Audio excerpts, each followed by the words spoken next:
Silence, what's a good word? That is Fruity as Alex. This is Chris Thunder. We are Wrestling All Style. How you doing, friend? My God, it's been a minute. How many times have we tried to record in these past few months? And I've just had to be like, yo, I'm busy. Or I've been sick. Yep, it's just, oh, life happens, but it's good to be back. Yeah, it's been a fair while, and well, boy, what a time we've had. This is just going to sort of be a bit of a rambling edition of more of a rap than anything else, but yeah, we'll this touch... is maybe month instead of a weekly wrestling talk. This is like maybe a monthly just shit talk. We're just gonna have verbal diarrhea today, humans. We have no real idea what's going on. We haven't spoken to each other in quite a long time, and yeah, we have no idea about what each other's thoughts are on wrestling the last few months. So this will be interesting, just not just for you guys, but for me as well. Yeah, but this time of the year, and I've got me Socceroos shirt on, me vintage Socceroos back from the days of the Australian Soccer Federation. Yeah, that's actually wild. Archie Thompson scored a quadruple hat-trick, +1. Oh God! The glory days of Oceania. How good is the World Cup though? It's just good to have it back on. Yeah. So all the talk about who's your pick? Oh, that's a good question. But after that first match, Germany. Yeah, that was pretty wild. Not Spain when they got held to a 0-0 draw with, what was it, Cape Verde? I think it was. Yeah. Or Curacao, one of the minnow teams, anyway. Yeah, no, it was Cape Verde, and Portugal going drawing with what was it, Congo? How about the Kiwis though? Yeah, love to see that. I don't know if this makes me sound un-Australian, but I always want to see them do better than I want to see us do. Now they're the underdogs out of like the two of us, so it's like, yeah, get amongst them. Yeah, if we had only stuck it out in Oceania, we would have been given a guaranteed spot for every World Cup going forward. So for a couple of days there, a New Zealand player was the top goal scorer at the World Cup. Until Messi decided to do Messi things. And before Germany did German. Anyhow. Yeah. Anyway. I've got a I wouldn't even say a hot take. I'd say a lukewarm take. I think it might be coming home this year. Ooh. Coming home to Australia. I think after this World Cup, there are going to be some Aussies that go for really big transfer fees. Like the Australian transfer fee record is only £15 million or something. Really? I think that gets broken this year with an Australian. That's insane to think at the time of like Bosniak, Cahill, Viduka, Cahill, Kuehl, all who went and played over there. Yeah, I think there's a couple of Aussies that are going to go for a fair bit. Yeah. I have been stirring up Joe a little bit in our Discord. Come join the Discord. We chat local wrestling and other stuff. But a few people getting on the wrestling-inspired World Cup shirts, notably AEW. Yep. I've been looking at it and I've gone, oh. Yeah. If I was going to buy an Aussie AEW shirt, that would be it. Yeah. Yeah, I considered it. But no time for other wrestling. I mean, other footy. We should talk wrestling. We don't want to talk about Carlton's winning streak. Yeah, we're back. Oh, all it takes is Chris, all you have to do is just fire your coach and then everything good happens, right?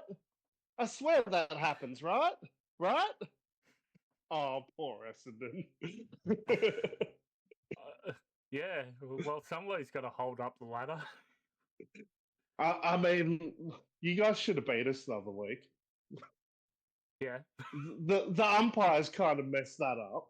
There was a few calls that went either way.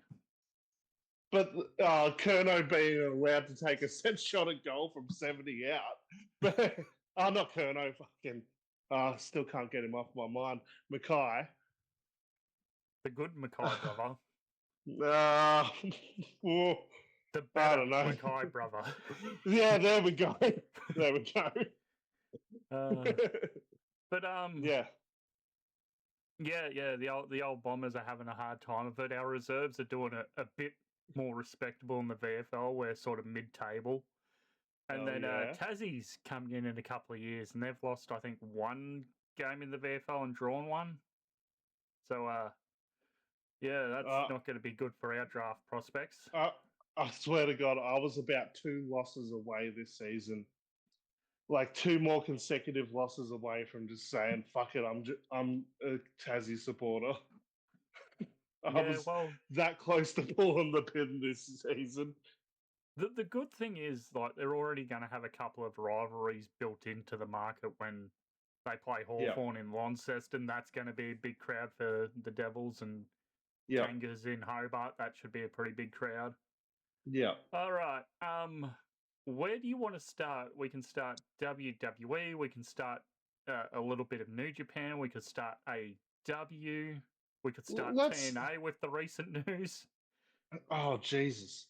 Let's start with WWE for now. Let's start with the big corporate fuckhole of a company that they are. Yeah. So this morning I got a Facebook reminder of the ticket pricing for Super Showdown, and then I compared it to Crown Jewel. Oh, God.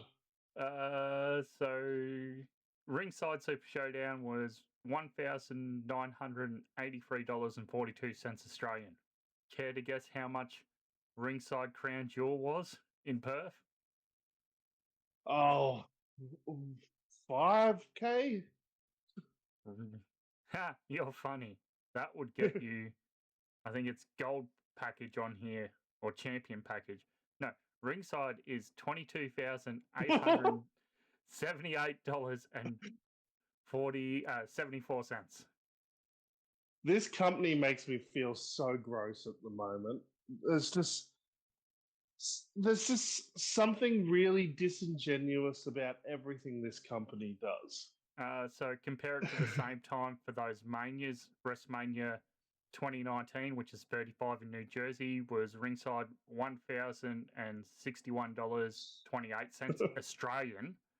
And then for last year's Vegas, when divided a ringside combo 2 night into 1 night price would be $48,329.19. What the hell? Yeah, corporate greed. Yeah, it just no longer feels like Vince always, despite all of his issues and all of his faults as a booker, he always used to talk about doing something for the fans. This new era really feels like it's not about the fans anymore. I hate that word, new era. Every fucking month is a new era. Yeah, because it's why they do what they do. Fucking sick of hearing him say that shit too.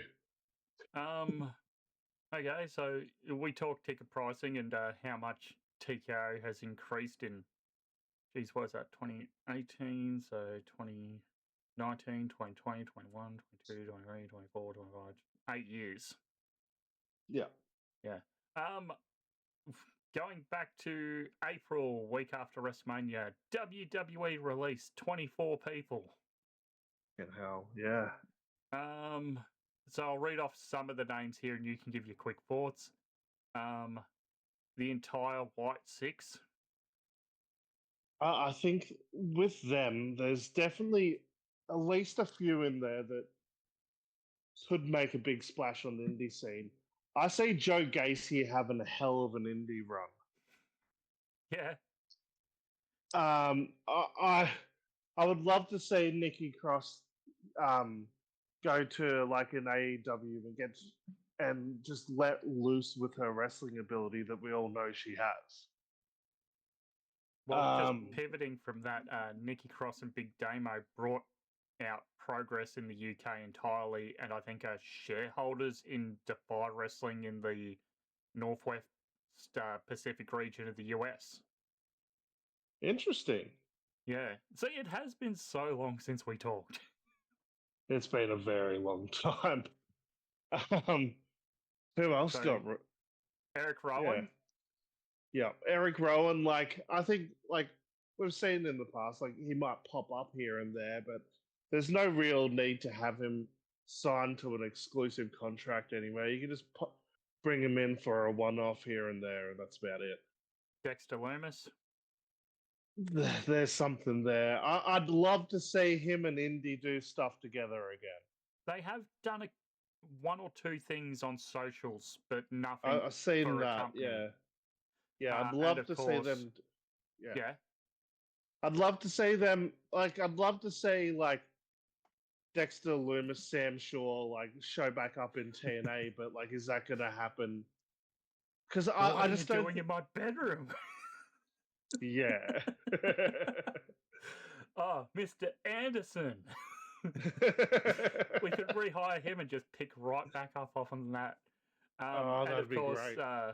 Bo Dallas. Yeah, like even the last time he wasn't with the WWE, I really wanted to see him show up somewhere else and doing something different. And I hope he does that again. Well, I hope he does that this time around. Yeah. The entire White Six are doing like con appearances all together as a group. Yeah. Also notably released Motor City Machine Guns with the company for about 18 months, give or take. I mean, they got that tag run, the tag title run. That was kind of nothing. They had a couple of banger matches. They are a true tag team that went to a company that does not give a shit about tag teams. Yeah, that's fair. I think the only good thing most people will say about the Guns having gone to WWE is now they've ticked that off their resume and they got that championship. Yeah. Where do you expect them to go once their 90 days are up? I would love to see them go to AEW. I think they would be perfect in that tag division. Although there's always going to be that thing of they'll probably end up doing another run in TNA as well. Depending on what happens to TNA, but we can get there in a little bit. Yeah, we'll get there. We'll get there. This is why I keep saying, like, I would love to see, like, with Dexter Lumis, I'm saying, like, I would love to see him and Indy do stuff together in TNA, but I'm not sure if that's going to be possible now. Who knows? Yeah. So, yeah, who else do we have? We had Alba Fire released, was very featured part of Chelsea Green's Secret Service, considering she was, at the time, the only fit member for in-ring competition. And an incredible worker. We know from her NXT UK run and her run in the UK Independence before that, as what, Kaylee Ray, was it? Yeah, Kaylee Ray.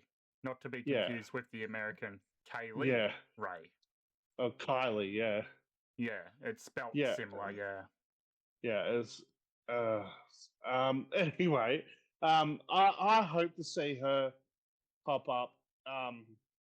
I think she's the type that might get signed to an AEW deal, but I could see her popping up through a lot of independence and all that sort of stuff. Yeah. Also of note on this big list that we have Aleister Black and Zelina Vega. Do not go back to AEW. We're done with you, Aleister Black. You've had too many. Maxwell?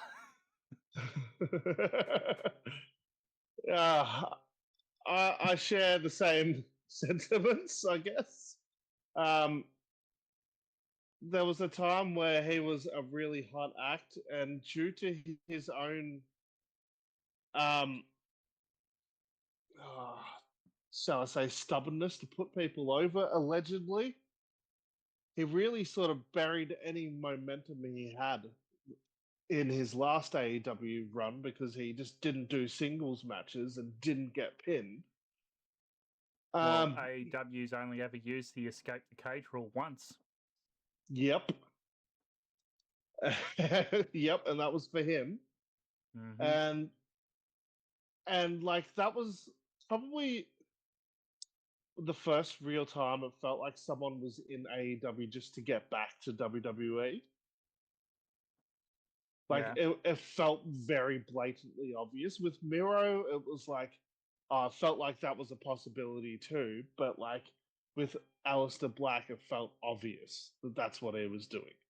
He just wanted to keep the shine on himself so he could get back to the WWE. And now look what happened, mate. They had you for what, a year? Did like 1 day shy of a year. Yeah, they did what, one okay feud with Damian Priest, and that's it. And his wife, Zelina Vega, came out, completely went after Sean Ross Sapp for reporting news on her Twitch stream. That was so stupid.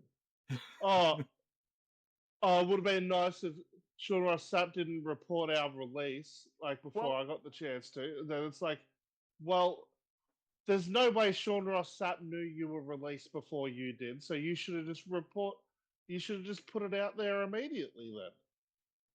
And if it wasn't Sean Ross Sapp, it would have been the guys at Post Wrestling, the guys at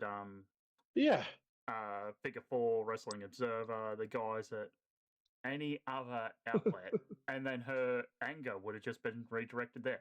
Also, Zelina, what happened to all that unionization talk you had last time you were released? Yeah.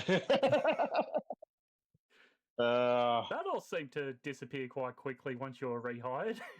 Yeah, fucking oath. And you know that the thing is with Jesse Ventura, he still goes out and says that they should.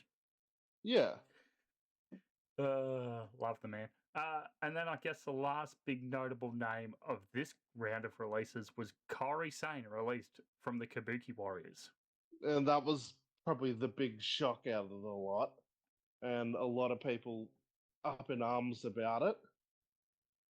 It kind of felt like at the time too, she was sort of released in the middle of a storyline too. But yeah, well, building to that match at Backlash that didn't happen. Yeah, it felt like it was all going to build to Asuka versus Kairi.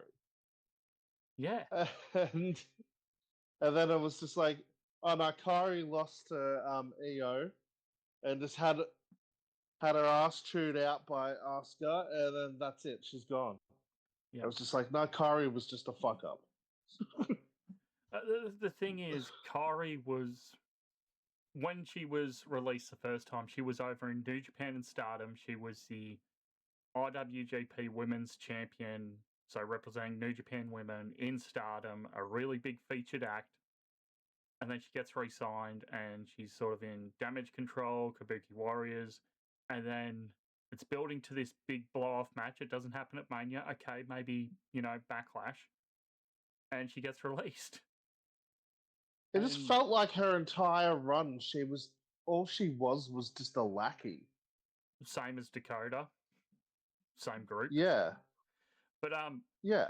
Kairi's going to be fine. She'll go back to Japan. She'll go back to, I guess, depending now that Marigold's a thing, depending where her allegiance lies there and wrestling politics. Yeah.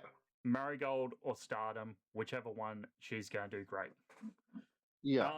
Also released a few days after this was the New Day, who reportedly were asked to take a 50% pay cut when re-signed multi-year deals back in September the previous year. Yeah.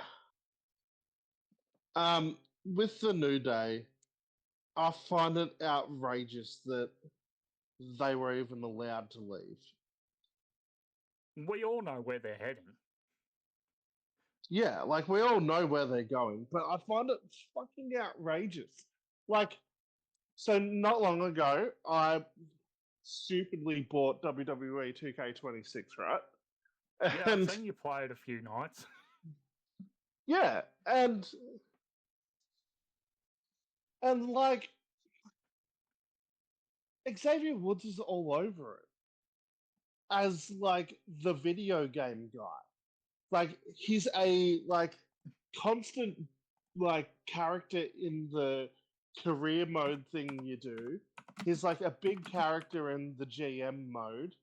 Like all of it is there's like so much like up down down stuff in it. It's like, dude, if you had no plans for this dude as a wrestler, whatever. But there's still so much that he brings to this company. Yeah, it's insane that they let him go.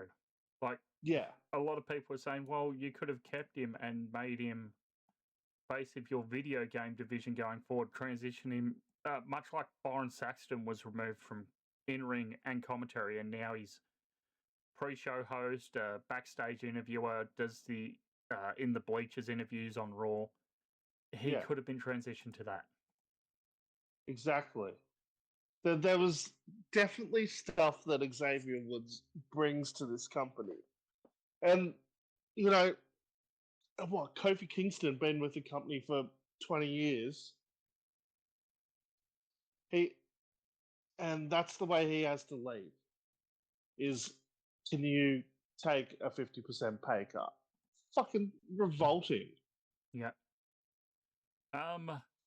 Let's see. What else do Any job in the world, you would think it's downright inhumane that someone can work at a company for 20 years and then get asked to take a 50% pay cut. That's just immoral. Yeah. And this is all the while, the same time, you're charging fucking $20,000 for a ringside seat. Like, this company is fucking revolting. It is. It is. Also released at the same time, Dunkzilla and JC Mateo. Yeah, you know, there's enough memes out there about Tonga. I think his run was exactly what it was. And I don't think it could have been too much more. JC Mateo, on the other hand, it was like he gets signed as a really, really fucking hot free agent that fucking destroyed Japan, had good indie run, all that sort of stuff. And now he's back as a free agent, and I feel like, you know, he'll probably end up going back to Japan, but I don't see like a North American company wanting him now.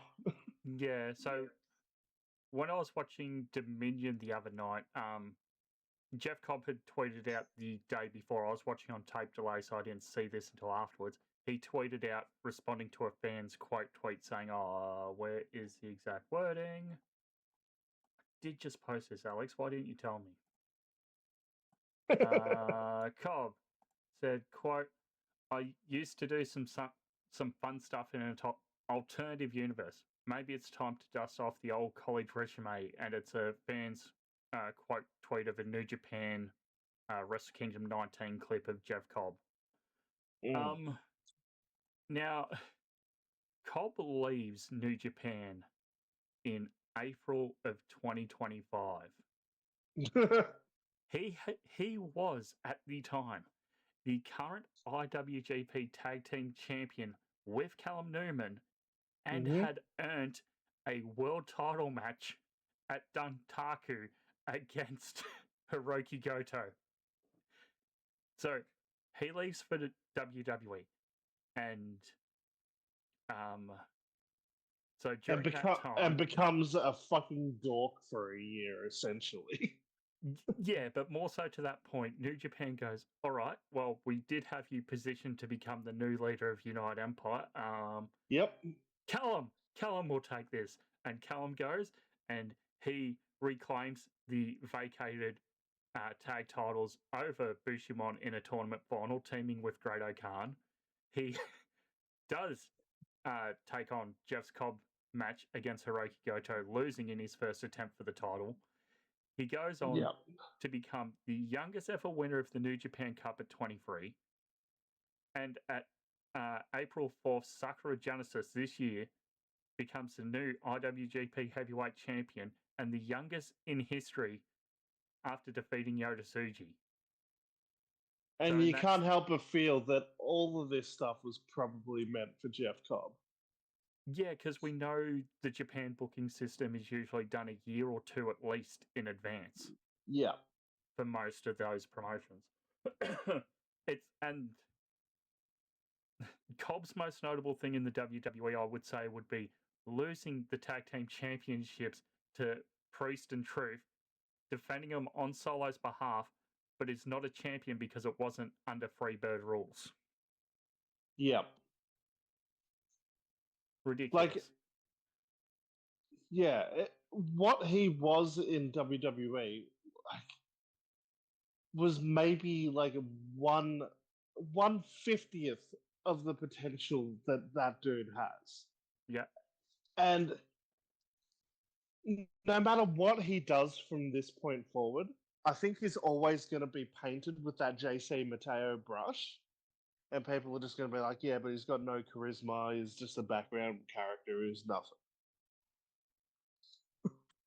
The guy can go so good. And he's a fucking monster, but they put him in a faction with all these big dudes that made him look... They just sort of made him look short and chubby. Yeah. So I don't know. There's two things I've been thinking about because I've watched Dominion. When his non-compete runs out, let's say he does go back to New Japan, do you slot him straight back into United Empire, or do you have him sort of split off from that now and go and team with Aaron Wolf, who's another former Olympian in the New Japan system? I would pretend that his year away was just like, I had to take a break from wrestling for a year. Just pretend that the WWE run didn't happen, and just be like, I still have a New Japan title shot that I'm owed. That would work out well because of who is currently the champion, and then just be like, you lost the belts. You lost my belt. Now I'm coming to take yours. Yeah. Because I never lost those tag titles. Well, our boy Hanare is double champ at the moment in New Japan, both six-man never champ and IWGP tag champ. Yep. So more stuff from WWE.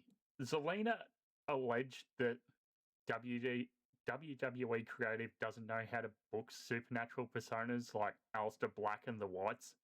Yet, there's The Undertaker right here in a position of creative power in AAA. Could you not ring him and ask? Yeah, I mean, she's not wrong, but the fact that that's right is stupid. She's 100% right. Like, they don't know how to book supernatural characters anymore. But also the fact that that's a thing is stupid. Because this company, is arguably the only real company to really pull off the supernatural characters without it going in with, the good examples, without them going into the super hokey territory that, WCW tried to do supernatural shit and it just got fucking dumb. Abyss is more monster than supernatural, isn't he?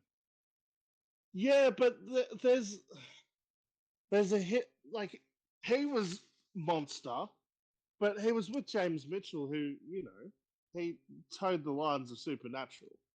Yeah. And Abyss is there. Like, yeah, that's like true. Abyss is a normal like character in 2K26, which is still fucking wild. Our girl Zaria vanquishes Sol Ruka and then gets an AI slop video. Yeah, that was gross. That, But she's the North American champ now. yeah, it just took a month of getting through all that crap afterwards. Yeah. So we talked about Jeff Cobb. We talked about the comparisons to that. Oh yeah, I was watching Fox Footy the other day, and Jason Sunstall now looks like Triple H when he's wearing his headset. Nice. I think that's about it WWE wise, other than the actual events that occurred. Yeah, so let's touch on some of the events. I'll be honest, other than a few select things here and there, I've pretty much stopped watching a lot of WWE. I'll say that, like, I'll watch clips of the TV shows of the weekly TV, but I don't watch the full TV anymore because it just doesn't feel worth my time anymore. Did you happen to catch Backlash this year? I did. So results. The most interesting thing going into that for me was Danhausen. Oh yeah, how'd that go? And it was, I mean, it was pretty shit, but the build-up had me interested. Yeah. So this saw the match of Io Sky versus Asuka, where Io wins via pinfall, and Roman Reigns defeating Jacob Fatu to retain his World Heavyweight Championship. Kicking off the event saw Braun Breaker defeating Seth Rollins via pinfall. Trick Williams retained his US title over Sami Zayn via pinfall, and as you mentioned, Danhausen with Minihausen defeats The Miz and Kit Williams. Was there really anything in this event to write home about? Yeah, I mean, Asuka and Io was amazing, as it always was going to be. Yeah. And that's about it. Oh boy. Okay, what about Saturday night's main event XLIV? May 2026. Oh fuck, I can't even remember what was on that one. So this saw Jade Meechin and B-Fab defeat Rhea, Charlotte, and Alexa Bliss. This saw Penta defeat Ethan Page. Page and Brie Bella retained against the Irresistible Forces. And in your main event saw Logan Paul and Austin Theory defend the Tag Team Championship against the Street Profits, Angelo Dawkins, Montez Ford. But this event will probably be most remembered for Sol Ruka versus Becky Lynch that goes 2 minutes 26 and ends when referee Jessica Carr signals for a disqualification but doesn't tell the timekeeper who gets disqualified, so the timekeeper just assumes stuff. Fucking hell. Do you not remember this match? No, I do. What a fucking shit show. Yeah, it was. Anything else on Saturday night's main event thoughts? No, the whole Saturday night's main event thing hasn't been worth watching since John Cena's last match. I'm not even stating an opinion there. I'm saying I'm stating a fucking fact. Who used to say that? That's not an opinion, that's a fact. Oh, Paul Heyman. What about AAA? No, what were we going to say? John Cena, yes. What about this John Cena Classic tournament championship thing? That they announced and then haven't followed up on at all? It's a thing where the fans vote, meaning if you lose but you show guts, you can be the winner. Because guess what, ladies and gentlemen? Wins and losses don't matter. Who gives a shit? Yeah, as soon as that got announced, the flooding of Drew Carey, whose line is this anyway, memes. Yep.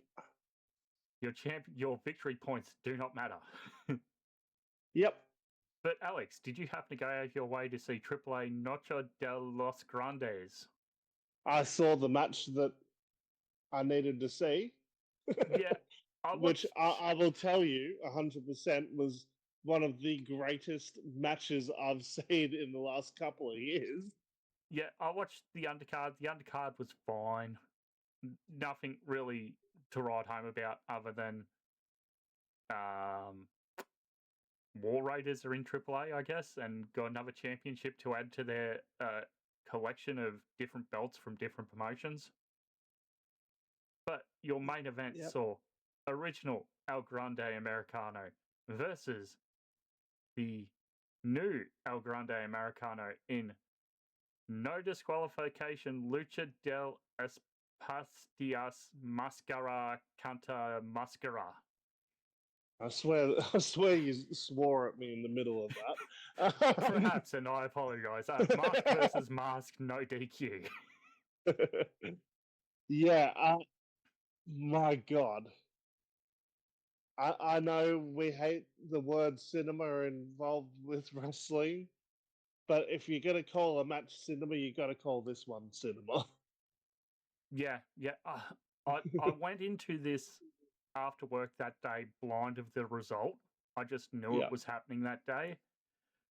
And I'm like, I'll sit down and I'll watch this and won't touch my phone. And I sat there the entire time of the match just enthralled, not knowing which way this was going to go.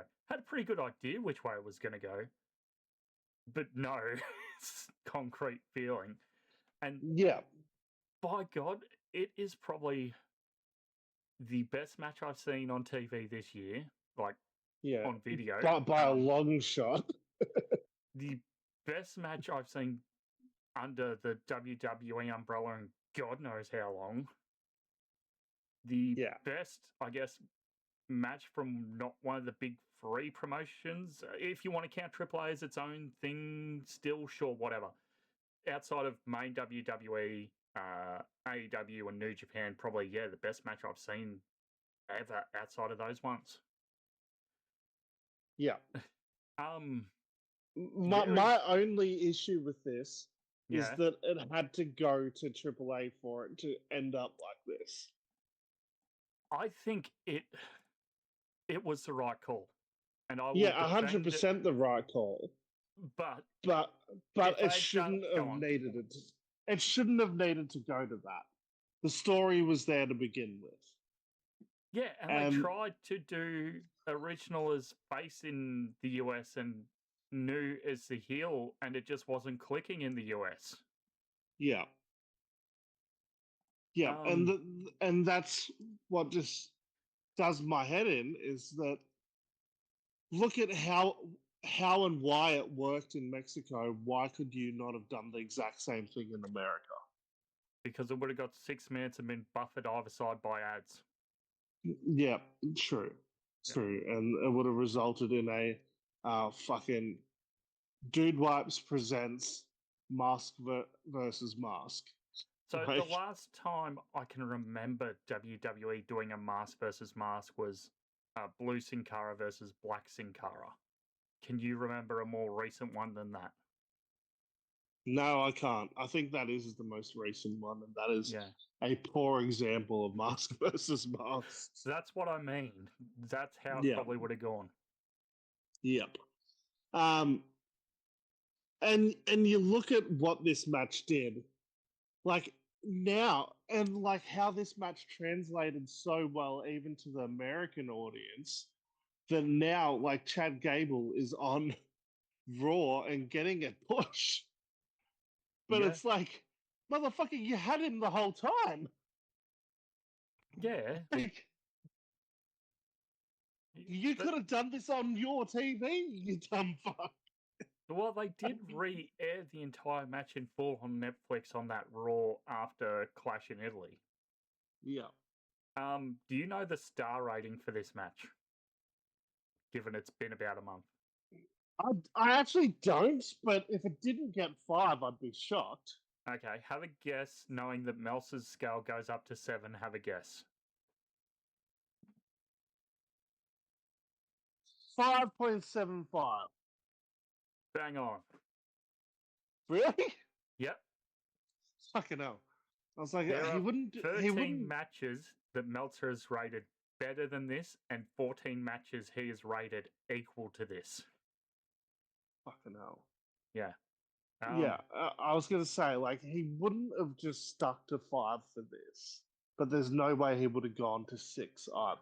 So I was like, yeah, he would have done a 5 point something. So it was just like, I'll guess one of the 3 options here. I've got a 33 to 30% chance of winning. Pretty much. Oh, man. But, yeah, like, in some rarefied area, gave 6 to Tanahashi and Okada of this year.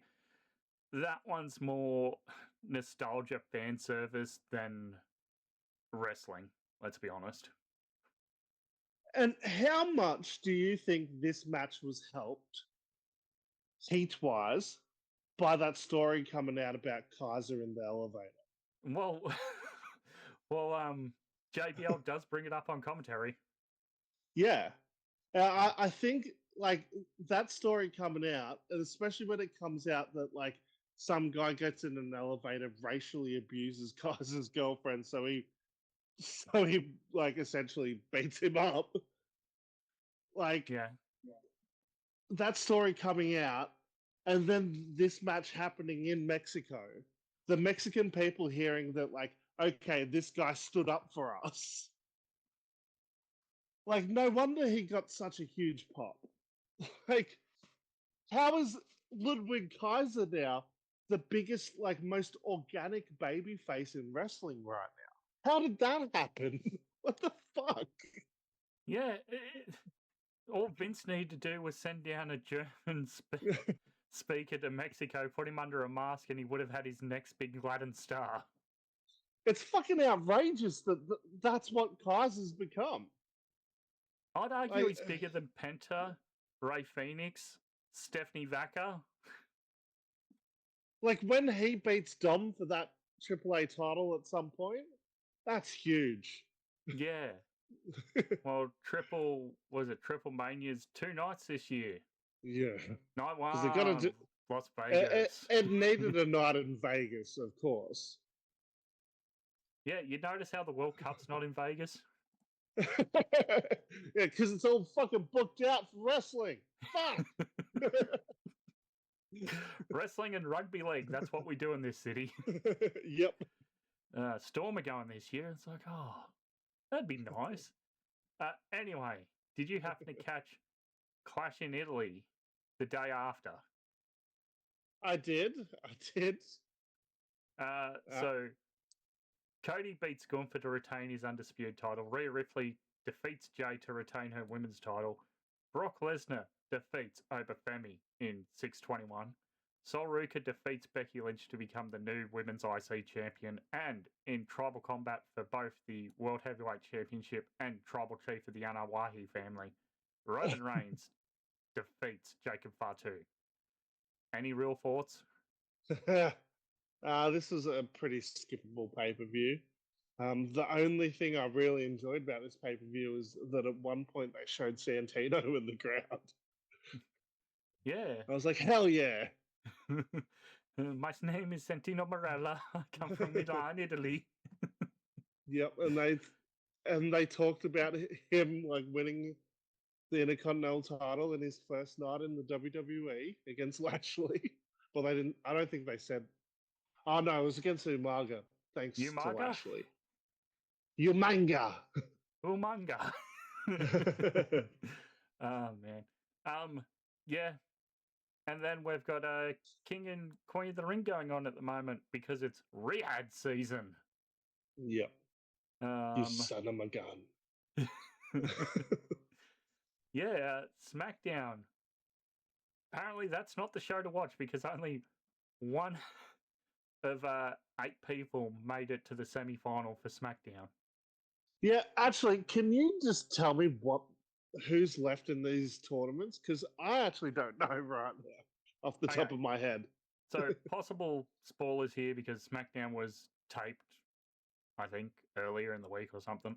Anywho, Yeah. so skip forward ahead if you don't want to know.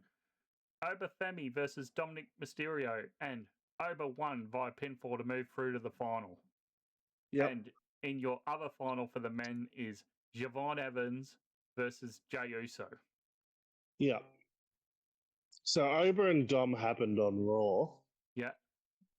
So we don't, and then what? Jay and Javon. Jay's gonna win this. I don't care about that. I know. Jimmy Uso is right here. Yeah, I'd much rather see Jimmy get the push through James. Yes, they're twins. You can give the other brother a push. Yep. So out of those three men, Oba, Javon, and Jay, who do you think is going to be your king of the ring for 2026? Who would I like it to be? Javon Evans. Who would I not mind it to be? Oba Femi. Who will it be? Jey Uso. Yeah, I agree 100% with you there. They're probably going with Jey Uso. And the only question is he going to do the whole thing of he's going to challenge Cody for the bloodline, or is he going to fucking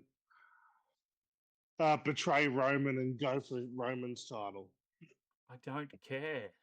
Yeah, exactly, because this was the story fucking 6 years ago. And then in your women's side of the bracket, we saw Io Sky defeat Raquel Rodriguez to advance to the final. And then your other semi-final will be Liv Morgan, who is the women's champion. She will face Charlotte Flair. Yeah, it's stupid. It's very fucking stupid. But also, I think Charlotte Flair's winning this whole tournament. Okay, so who do you think is going to win, and who do you want to win? Okay. I want Io to win, and I want Io to challenge Rhea. At least that'd be something fresh for Rhea. And I want Rhea to finally beat Io. One-on-one. Because that's a thing that's never happened. Wasn't it going to happen last year and then Naomi cashed in? Yeah. Yeah, exactly. We almost got it and it didn't happen. So I would like that to happen. What's probably going to happen is Charlotte Flair's going to win this tournament. They've been teasing they've been teasing like Rhea and Charlotte have been teaming up on SmackDown, and you know they don't like each other because of their past, but they're trying to move past it. And then this is going to pop up, and it's going to bring up old animosity, and they're going to hate each other again. Yeah, that's not good. No. No, it's now not. you've painted yourself into a corner that if Liv doesn't advance out of the semi-final, Charlotte, in theory, should pin or submit her to advance, which means she's got a victory over one champion, and she should be owed a title match. And here's the other thing too, which I don't think gets talked about nearly enough. Charlotte's a Flair. I want to see her win this modern big gold. I want to see a Flair with the big gold. She hasn't had that title yet, has she? No. How have they kept that title away from her? Yeah, that's a good point. I'm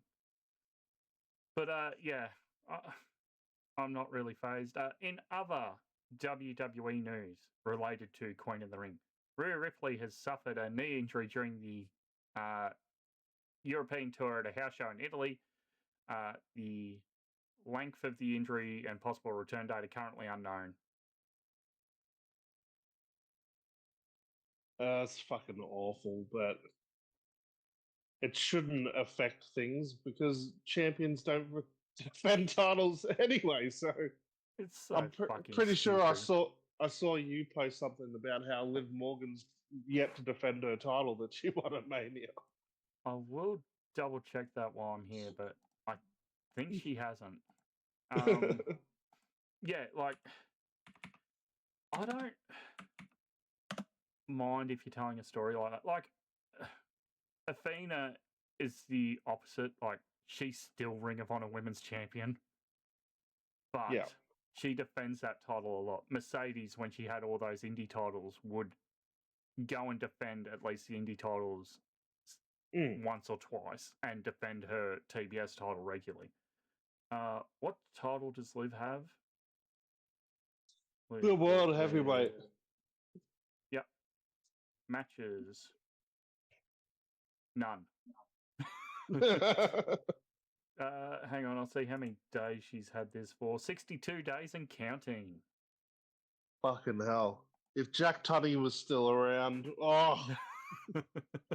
he would have stripped that off her twice. That is true. I miss the 30-day defense rule. Yep. Also announced for Riyadh will be Trick Williams versus Kamalo Hayes or Ricky Saints in a singles match for the US title, depending on who wins that final match there between Carmelo and Ricky. And I would hope that they're actually going to save Mello versus Trick for down the road. And because Seth's not done with the Vision, still cage match against Bron Breakker. Yeah, sure. Does any of this excite you to tune into Night of Champions Saudi Arabia? Bron Breakker, the fucking tag team champion now, like, because Logan got injured, because the Vision's fucking cursed. Seth got injured, then Braun, then Bronson, then Logan. Yep. So the next one will probably be Austin Theory. If not Paul. Yeah. It's crazy. And, like, at this point, they're just, like... I still don't even know if I've seen, like, a promo of, like, Seth, like, talking... Or, like, Bron talking about, like, why they booted Seth and, like, why they don't like each other anymore and, like, why Seth really wants to get back at Bron. Like, why just Bron? Shouldn't it be Paul that you're after? Shouldn't it also be Bronson? Yeah. Yeah. Which I hear that Bronson's pretty close to coming back, so I could see Bronson somehow fucking, as much as I fucking hate it, I think he might get involved in this cage match and cost Seth, which I fucking hate run-ins in cage matches. Do a splash off the top of the cage, Bronson. Yep, and then immediately get injured again. That's another thing we sort of have talked about in the past. Bronson was lined up for this big push as the leader of TMDK and joined WWE, and they sort of pivoted to Zack Sabre Jr. as the leader. Yep. Should we jump over to TNA's gonna TNA? Oh, yeah. Press release by Anthem Sports. TNA Wrestling today announced a workforce reduction designed to streamline operations and sharpen strategic focus for profitability. Blah blah blah blah blah blah. Future endeavors. Yep. Oh man. So in the last couple of days, they've released Sami Callihan, Tommy Dreamer, and Tessa Blanchard. I'm not. Honestly, I don't think that they are three big losses for the company. So I still struggle to shake the bad taste out of my mouth from, like, Tommy Dreamer and that Dark Side of the Ring plane ride from the Hell episode. Yeah, I forgot about that. And Sami Callihan, like, there's not that high of a ceiling with him anymore. He's getting older. He's clearly just, like, he's already got that old deathmatch wrestler limp when he walks. Like, yeah, he's running out of time. And then Tessa Blanchard, like, fire her every week for all I care. Like, well, piece of shit. Chose CMLL over TNA, and another North American promotion has a working agreement and a forbidden door with CMLL next weekend. Outrageous. Yeah. So Dreamer was the backstage promoter, booker, however you want to word it. And Callahan had a lot to do with the online social media and designing of merch. So they're two of the sort of backstage people. Yep. Reportedly, Delirious, the former Ring of Honor booker and trainer at one stage, is in the interim position as booker yet again of TNA. Other names to have left this year were Mance Warner and Steph DeLander, who left when they requested their release because TNA would not clear Steph. Also, Steve Macklin left in the past month after shouting at TNA president Carlos Silva ringside, "Sit in your fucking cuck chair." And also released were Danny Luna and Myla Grace. Well, I think there's a chance Macklin goes to AEW.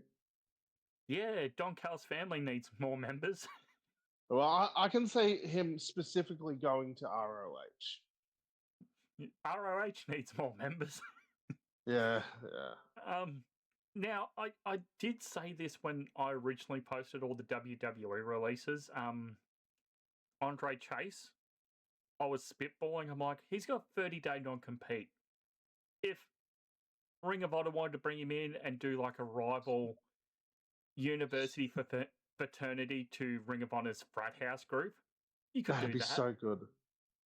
I'm not saying it's going to do massive numbers, but that's something you could do. Yeah, Macklin, he's a good guy, but AEW is so bloated. Care to guess how many actual wrestlers are still signed with TNA? No idea. Have a stab in the dark. At this point, like 30? Okay, I'll give it to you. There are 31 men signed and Fucking 17 hell, okay. women. That's still like, oh God. I think every company is a little bloated right now. TNA, like, probably nowhere near as bloated as the other two, but I still think that's more than what they need. Yeah. Do they really need 17 women? How many of those are getting featured regularly? I'm guessing maybe less than half. Yeah. Well, you've got your 4 men's titles, which takes up, if you're having just singles programs for each, 10 people. And then you've got your 2 women's titles at Knockouts World and Knockouts Tag, so that takes up 6 people. Yeah. Do you want to chat a little AEW? Sure. Did you happen to catch Double or Nothing from the Tennis Center in Queens, New York? I caught bits and pieces, yeah. Okay.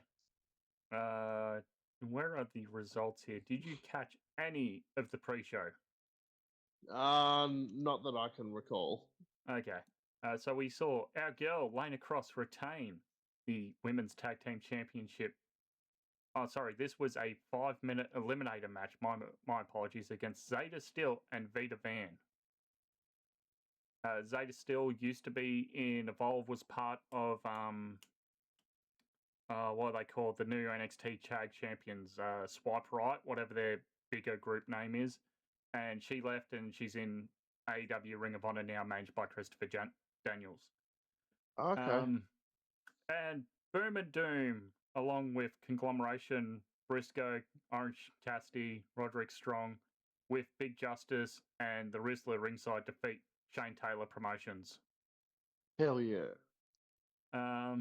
We saw the I Quit street fight for the tag titles where FTR lost to Cage and Cope. We saw the International Championship change hands as Kazuchika Okada lost to Konosuke Takeshita. In the women's Owen Hart, Athena defeated Mina Shirakawa. There was a no time limit match for the Continental Championship where Moxley defeated Kyle O'Reilly in 1845. if this is no time limit, it should go past 20 minutes. Yep. Yeah, nitpick because all the Continental matches are supposed to be 20-minute time limit.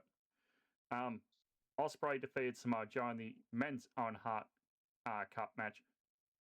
Swerve defeated Bandito in the men's Owen Hart quarterfinal match.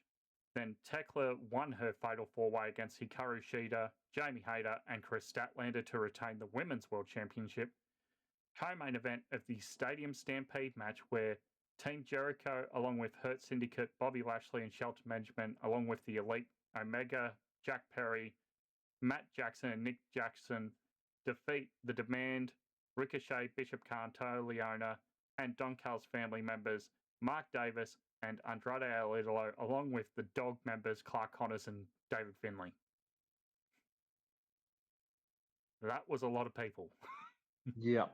And then, in a title versus hair match for the main event, Darby Allin, your AEW World Champion, who's been defending this on TV for every show since he won it, takes on MJF and loses in 23-10.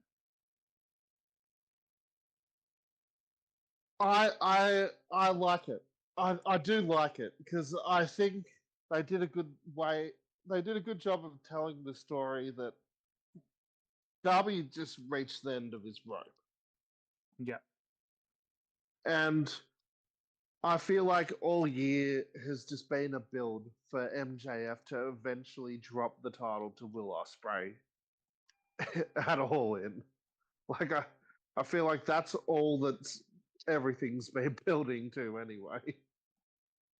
Yeah, I agree with you. Yeah. Where the hell is this? It's here somewhere. Why does nothing ever pop up when it's supposed to? So how did you watch this event? Like on what service? Basically X Twitter. Because I wasn't going to fork out for it this time around. Not because I wasn't interested, but just because, yeah, I got a kid to feed, brother, and he eats a shitload, and also like I just wasn't. Yeah, I just wasn't going to be able to watch it live anyway. So anyway, I watched like people just post clips. Someone posted the full match of Cage and Cope and MJF and Darby on Twitter, so I watched those. The old nefarious means network strikes again. I would say that it barely counts as nefarious means if it's social media. Did you happen to catch our boy Mark Davis versus Jack Perry at AEW Fairway to Hell, that indoor golf arena? I did actually watch that, yeah. So my fight/thriller AEW Plus subscription run out the day off, and I'm like, well, guess I'm moving over to MyAEW. First of all, the service is pretty good. The layout's pretty streamlined for it. This match here, like, it's a unique environment, and I love it because Mark Davis, new national champion. Yep. Right decision. Finally, more gold for Dunkzilla. Hell yeah. He looks like such a beast right now too. Oh, he's love getting it. in good shape. Yeah, he's so hossy right now. He's such a hoss. Yeah, and Fletcher's also back from injury finally. Yep. But yeah, Mark Davis, good to see gold on him. Yeah, I was worried that he wouldn't really get his singles props. Yeah. Like, it felt like for a while there he was just going to be an afterthought in Kyle Fletcher's history. Yeah, that's sort of what I thought too. And then they won those trios titles for a hot minute there with Okada and Fletcher. Yep. And I was like, oh, okay, this is sort of what he's going to be reduced to, Kyle's tag partner and not much else in Don Cal's family. But no, he's got national gold.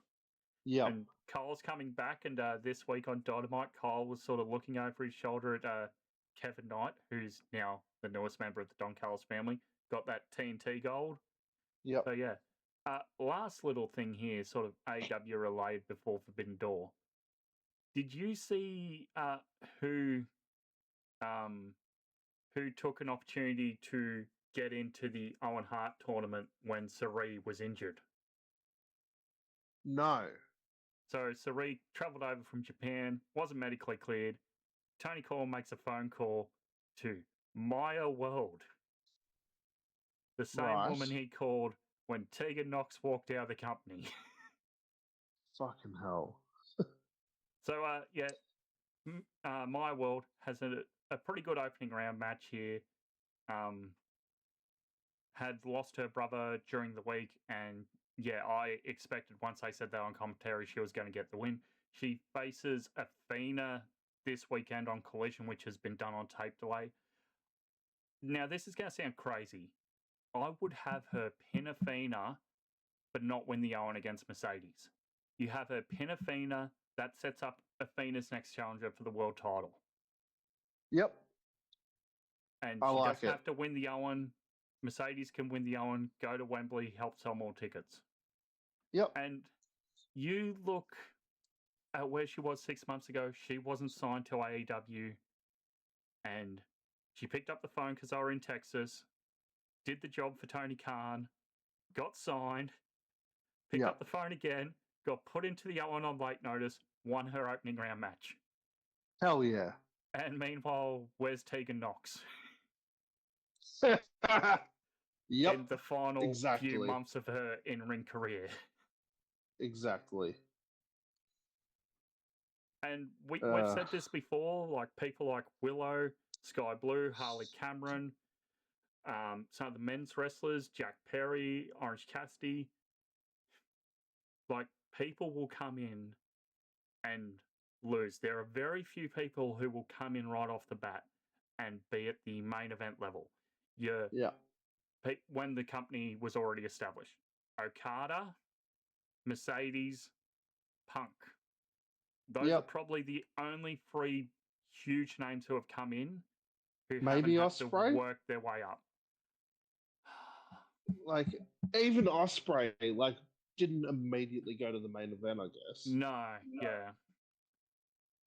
Like, Mercedes wasn't main event, but she was straight away into a title program and long-reigning title program, heavily featured TV title every week. So, yeah. Like, she's never been AEW Women's Champ, has she? No, that's what this second run at the Owen is building to. Yeah, no, it's just wild that she hasn't already. Oh, man. Where do we go from there? We might as well touch the rundown for Forbidden Door so far. Okay, so Mercedes will face the winner of Maya World and Athena in your women's Owens final. Men's Owens final will see Swerve Strickland versus Will Ospreay. There's a singles match of Kenny Omega versus Zack Sabre Jr. First time in like 4 or 5 years, maybe longer, now that I'm thinking about it. First time ever on North American soil, I know they said that. Women's title will be Tekla against Starlight Kid. The whole build here has just been Tekla spitting on the Stardom logo, totally disrespecting it because she was fired from Stardom. She hates that company. Send me your best. And I was like, give me Saya Kamatani. Oh, hell yeah. But no, we got Starlight Kid. Starlight Kid, for those who haven't seen, very good high flyer, cruiserweight style, wears the mask like a luchador. We have a global heavyweight champion with new global heavyweight champion. Shota Umino will face Puck. Continental title will see John Moxley face Bandito. The World Tag Champions, Cope and Christian. Cope and Christian will take on the Dogs, Clark Connors and David Finlay. And a steel cage match will see Darby Allin, Konosuke Takeshita, Conglomeration members, Kyle O'Reilly, Mark Briscoe, Orange Cassidy, and Roderick Strong versus MJF and Don Callis family members Andrade Alilo, Jake Doyle, Kazuchika Okada, Kevin Knight, and Kyle Fletcher. So Fletcher comes back and immediately put into one of those steel cages. This is similar, probably going to be similar to the other steel cages they've done at Forbidden Door before. It's similar to the dog pound match they did in New Japan a few times. The one that ended the career of I'm trying to think of his name. Former member of Bullet Club War Dogs. Coughlin. Yes, Alex Coughlin. Thank you. Coughlin. Yeah. There you go. But yeah, it'll be that sort of cage set up again, not your traditional cage around the ring when they do these. Yeah, so pretty stacked Forbidden Door lineup. Little bit of a representation there. It's sort of a bit less than previous years at the moment. We're a week out, no CMLL match, and one Stardom person. You've got your New Japan representation in Shota Umino. Bandito's more of a Ring of Honor AEW guy. Yeah, no CMLL representation that I can really see. Wild. Yeah. Send in Tessa Blanchard. That's what I was hinting at when she chose CMLL. There's a Forbidden Door coming up. Oh my god! Fucking. There's no way. Do you think post match, Starlight Kid's out? She's thrown out of the ring. In behind comes Tessa, takes out Tekla. No fucking chance. Okay. No fucking chance. Surely not. Tony Khan wouldn't allow it. Not my TK. No way. You have MyAEW and my TK? Okay. Yeah. I suppose we can touch on this now, the whole situation around Fight, Thriller TV, and not making payments to certain companies. Yeah. AEW, notably one of them. WXW of Germany, also one. This outrageous. Is what resulted in the birth of MyAEW a lot sooner than what I think a lot of fans would have thought. Yeah. Before we touch on New Japan Dominion, did you see the news that I put up overnight of the earthquake that hit Tokyo on the 16th? No, I didn't actually. Okay, so I've put it up in the Discord's news channel. There's a short clip there of the action of Noah off Wrestling Universe. It is a special 8-man tag of Tatsuya Naito, Kenta, Kiyo Kitamura, and Bushi taking on members of Team 2000X and other members of Noah. I'm going to mispronounce names, so I apologize. They're in the ring, and a 5.5 magnitude earthquake hits. Meanwhile, they are at level 5 of Korakuen Hall. Fucking hell. So yeah, the referee sort of pauses the match, tells the timekeeper to stop, and the wrestlers just wait it out. And then when it's done, the ref goes back to the timekeeper and they resume wrestling. Meanwhile, Kenta and Naito are on the apron just completely no-selling this. God. In related, Japan news, New Japan World is acquiring the rights to air MLW Fusion. Weird. So, yeah. So if you've got MLW, you can watch it on there. I was on Wrestle Universe yesterday, and they've got select matches of Ring of Honor and AEW on there. I'm guessing that's with some of their signed wrestlers. So like Takeshita's still signed to DDT, so they might air some of his matches on there. Yeah. But speaking of Japan, did you see the major news coming out of Bushiroad? No. So Bushiroad sells its 86% shares of New Japan Pro Wrestling. Wowzers. Yes. So now it is a equal split, as I bring this up here in front of me. it was like 86%, 86% Bushiroad, 10% TV Asahi, and 5% Amuse Inc. The new ownership structure of New Japan Pro Wrestling is 46.3% TV Asahi, their longtime TV partner in Japan. Their sort of broadcast division falls under a lot of their control. Cyber Agent, 46.3%. Equal partners with TV Asahi, and Amuse Inc. down to 5% still. Cyber Agent, of course, the parent company of Cyberfight. Cyberfight, the parent company of DDT Wrestling, Noah Pro Wrestling, and Tokyo Joshi Pro Wrestling. Also controls Wrestle Universe, which is where companies like Marigold air. That's wild. This is now like one big wrestling conglomeration, I guess. So the two big shareholders don't have a majority, and I guess any decisions they make going forward, they need that 5% Amuse Inc. to at least make a decision. Yeah. And it's notable that it's not in the Cyberfight division. It's under the parent company, Cyber Agent. Right. Yeah. But yeah, it will be interesting to see what happens going forward. There is, of course, this Unified Japan Pro Wrestling Agreement, which is like a working agreement between all the Japan companies. I think that's what they call it. I can't remember entirely. But yeah, so there's that going forward where, like, for example, Australia's own, is it Mikey Nichols or Shane Haste? One of the lads. Wrestlers. Shane Haste, I think. Yeah, Shane Haste is the current GHC heavyweight champion, which is the heavyweight champion of Noah. You have which is crazy that that's what Slapjack's doing, but yeah. Yes, it is. So yeah, you've got that.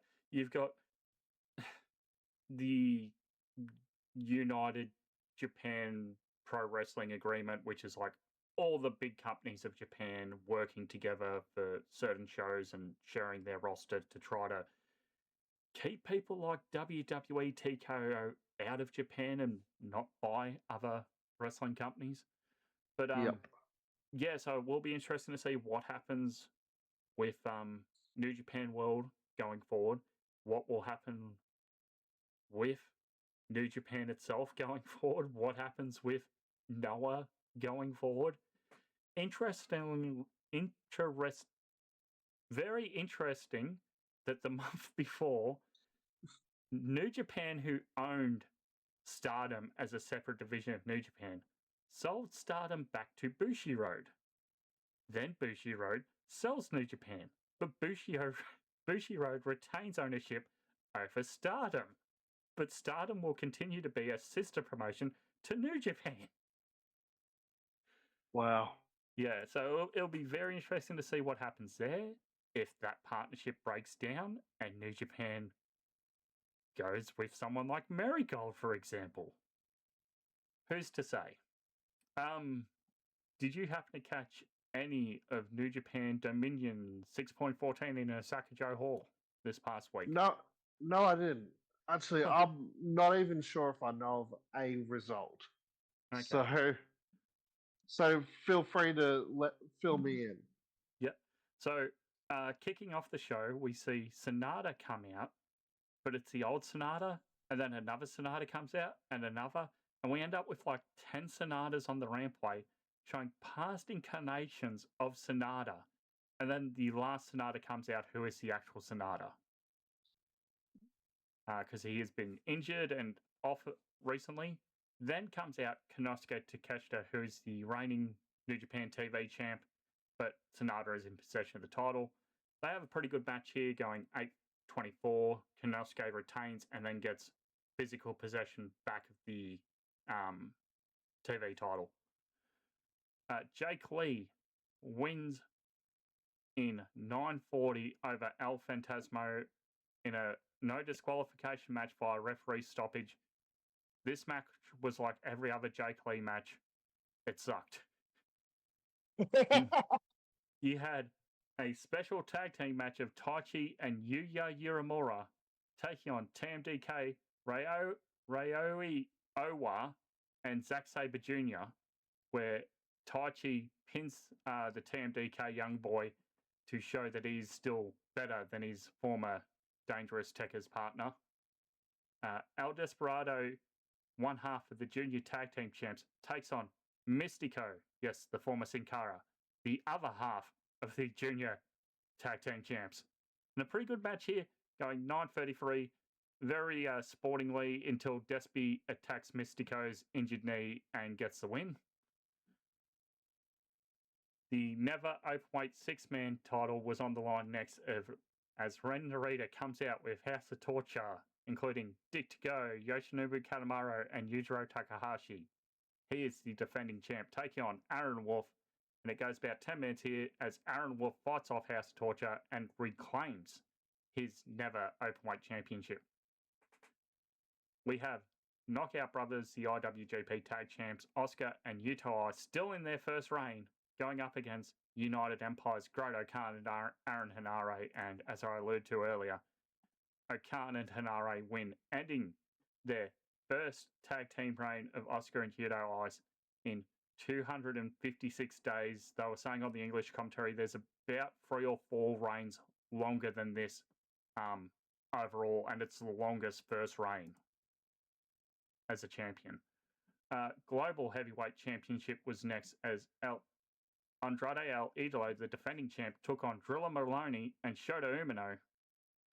And Shota here picking up the win, pinning Andrade. And in the post-match here, Drilla sort of very emotional, but shakes Umino's hand, gets out of the ring, and then comes in Gabe Kidd. This guy, as Kevin Kelly would used to say, would be making a large contribution to the Retired Wrestlers Fund in the backstage, as this guy dropped like 20 C-bombs on the mic. Lays out Shooter, basically says, I'm here to send a message from the Death Riders, which sets up Puck versus Shota at Forbidden Door. The junior title was on the line next as best of the junior winner, Yo, will take on Doki of House of Torture, who comes out with Yo's former Roppongi 3K tag partner, Sho. And Yo here getting the win in 17:57. Fine sort of House of Torture interference junior match. And your main event, Callum Newman, who comes down to the ring with his United Empire members. Most notably not Aaron Henare, as it looked like he busted his ear during the tag team match where he was bleeding sort of from here on the head. So we had Franisco Kira, Great O'Khan, Jake Lee, and Zane J ringside for the champ as he takes on Yota Tsuji with Shingo Takagi ringside, and Yota Tsuji reclaims the IWGP Gold. Wowzers. Yeah. Very good New Japan event. But yeah, I'm just trying to see, where are we? I did have some notes. So yeah, Yota Tsuji won. Hiroshi Tanahashi presents him the gold afterwards. Yeah, that's about it. Oh yeah, G1 participants got announced. Do you have any idea who's in G1 this year? I saw Gabe Kidd's in it, isn't he? Yeah, Gabe Kidd's in there. Yeah. But he is signed to AEW, right? Or was that just a working thing? He's signed to AEW now, yeah. Yeah.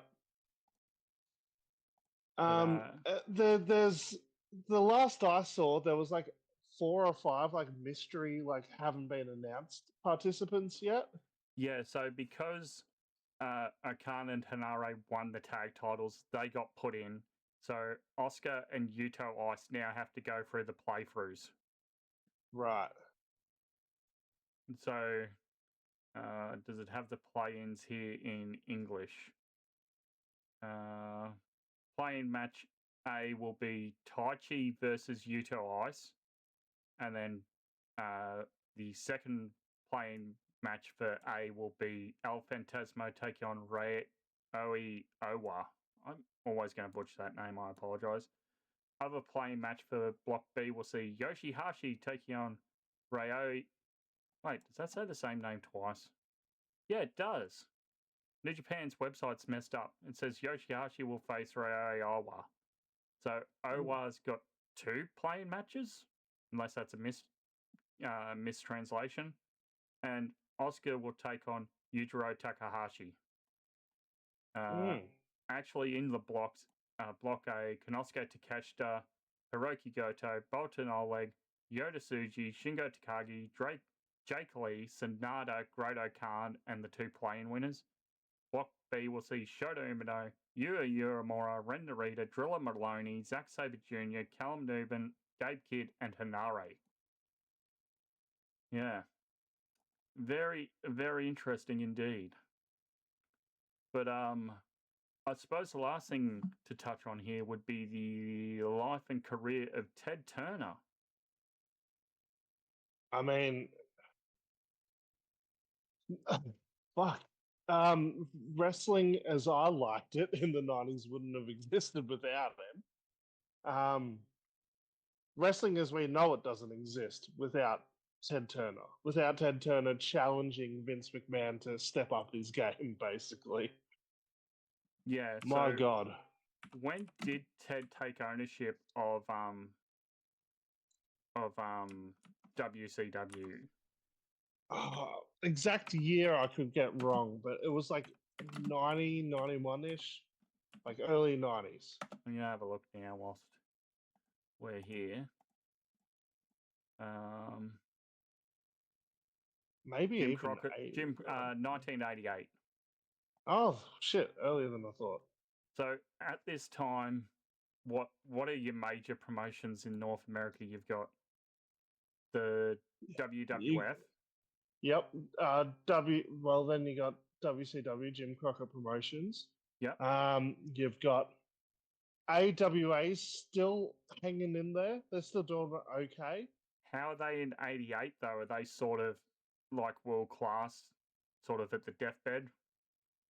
They're close to the deathbed, but they're still like at this point in time, like they've still got like 88. They've still got Kurt Hennig, still got Nick Bockwinkel. But yeah, they're close to the end of their days. And how was world class? This would have been, yeah, they would have been okay at this point, but we're getting close to the death of that too, because I think at this point you've only really got Kevin and Kerry left.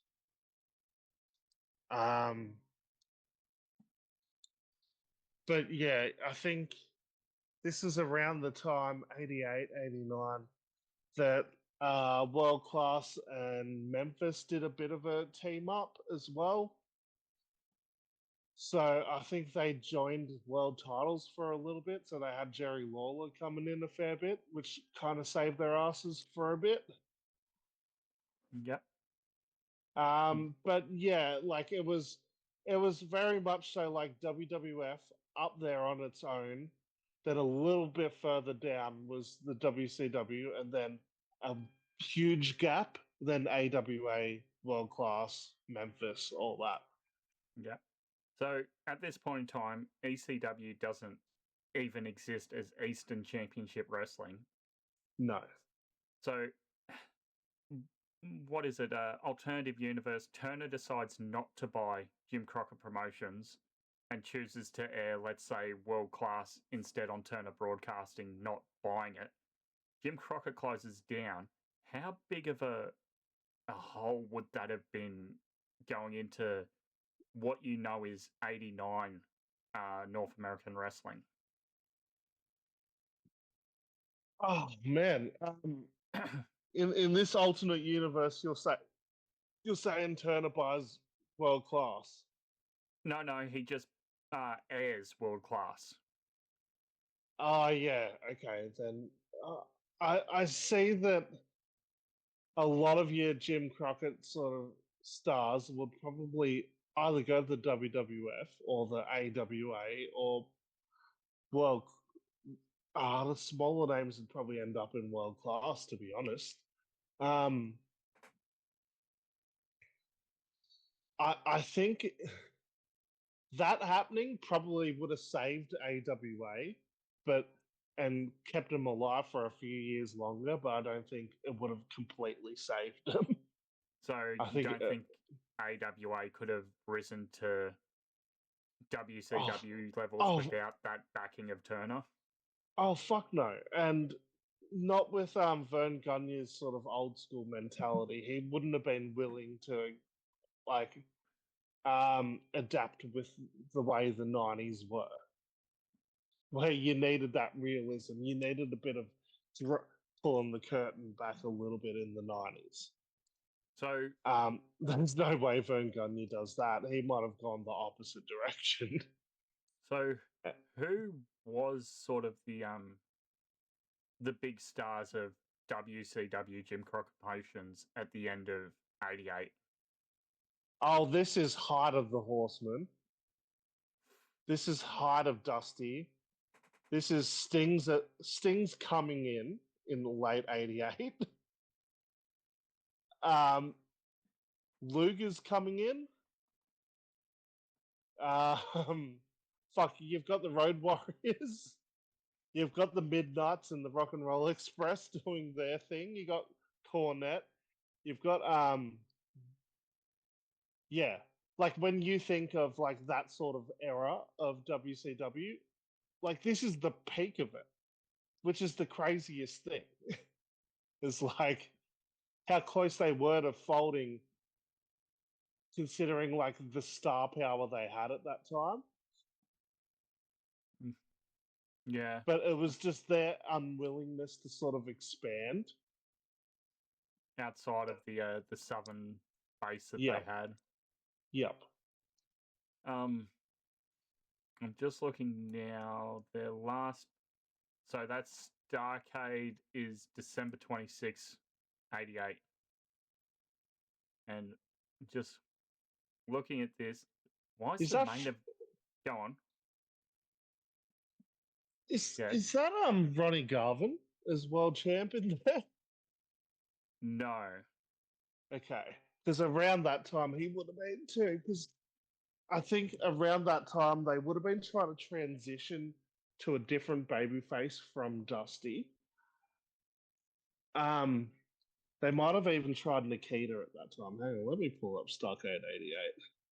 Yep. Yeah. So just looking at some of these names, you have Kevin Sullivan, Dr. Death, Steve Williams, the Midnight Express, the original Midnight. You've got Paul Heyman as a manager. You've got that's Cornette. right.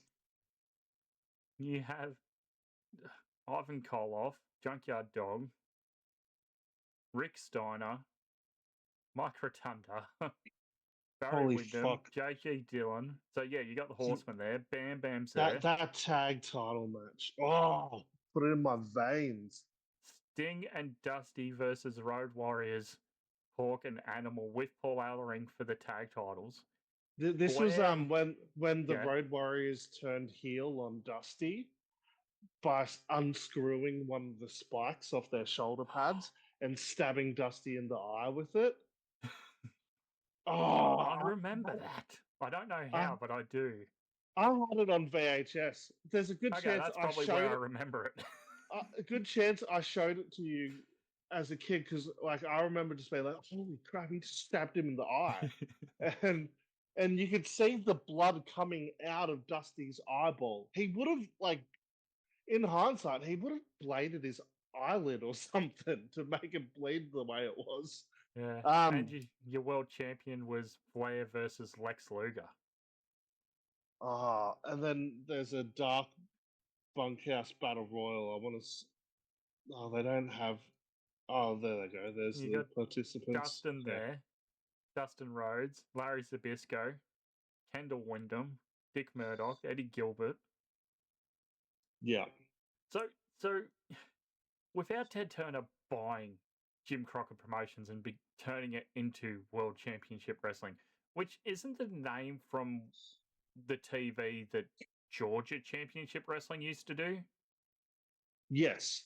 Yeah, okay. See, I am remembering stuff. And that came because Jim Barnett went back to America after promoting World Championship Wrestling in Australia. Yeah. Good boy. I am learning my history. It's just like this card is sort of the end of what Jim Crockett Promotions was booking and the start of what Ted Turner's WCW would become. Well, let me just look back at the big pay-per-view before this, which was the Great American Bash. Like, that was that had like Barry Windham versus Dusty Rhodes for the US title. Like, they are firing on all cylinders creatively. Yeah. And then like the next pay-per-view after the Starrcade 88, by the way, the main event is Steamboat versus Flair from that famous Steamboat Flair trilogy. Yep. Like, Road Warriors versus Varsity Club, Lex versus Barry Windham, Mike Rotunda, Rick Steiner, Midnight versus Original again, Sting and Butch Reed, like PSAs against Russian Assassin 1. Yeah, you're bringing in the Freebirds now. You're bringing in Ricky Steamboat. Where did Steamboat come from? Was it Big Time Wrestling Hawaii? Well, at this point in time, he would have come to WCW from the WWF. Okay. Oh, yeah. 80s. Yeah. Yeah. He originally went to the WWF after working like Georgia Championship Wrestling in the early 80s as well. Wow. So yeah, the point I'm trying to make here is Jim Crockett Promotions goes down. Look at the talent pool of free agents for one major promotion up here and two other players sort of like down here. Yeah. Like, I can, like, Dusty at that point in time being a free agent, or like, you know, Flair coming in a couple of years earlier, more in his prime, and into the WWF. That would have been incredible. The entire Horsemen coming into the WWF. Yeah. Fucking hell. The other thing is, because I wanted to wait until you were healthy and free to do this, where would the NWA be if Jim Crockett Promotions does go down?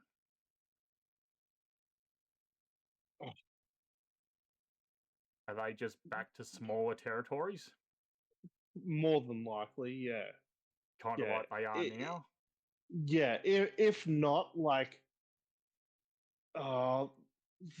like they'd already cut, like, yeah, World Class had already cut ties with them. Memphis are already doing their own thing, so Memphis had already cut ties with them. AWA had their own title.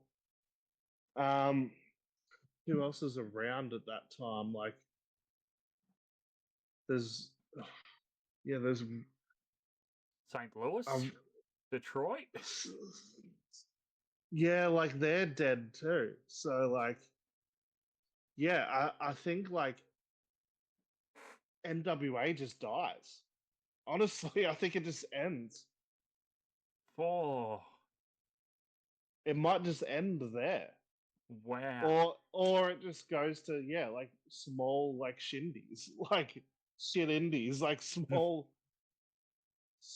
like small bingo hall style things.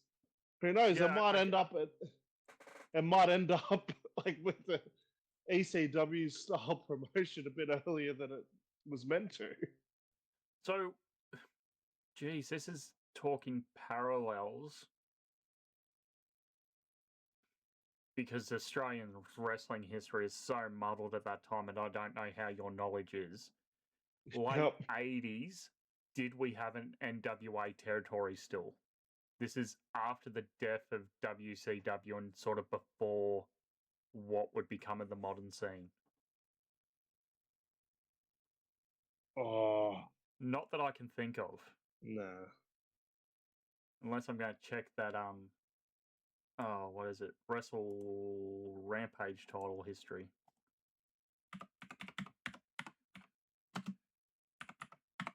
But would that be the only way the NWA probably could have survived in overseas territories? Yeah, maybe. Maybe. Yeah, that's absolutely wild. Is All Japan or New Japan and NWA territory in the 80s? Late 80s, like 88, 89? I don't think it's it exists, but I'm not sure it's a NWA territory. Okay. Because I'm just trying to think when the Japan promotions were partnered with NWA, as you say. Yeah. Because that's such a weird thing. Like, how could that what's the word I'm looking for? How that could play out. That's what I'm looking for. Yeah. God damn, why does it not have like a list of former NWA territories here? When did Black Saturday happen? The wrestling TV related one, not the Australian bushfire one. I think that I could be wrong, but I think that was like 87. Yeah. It might have been like 86 even, because I'm pretty sure Andre was still a babyface. So he turns heel in 87. So I'll have to look it up. Okay. I'm looking now as like a list of presidents of the NWA. Shit. Yeah. Oh shit, it's way before I thought it was. It was 84. Okay.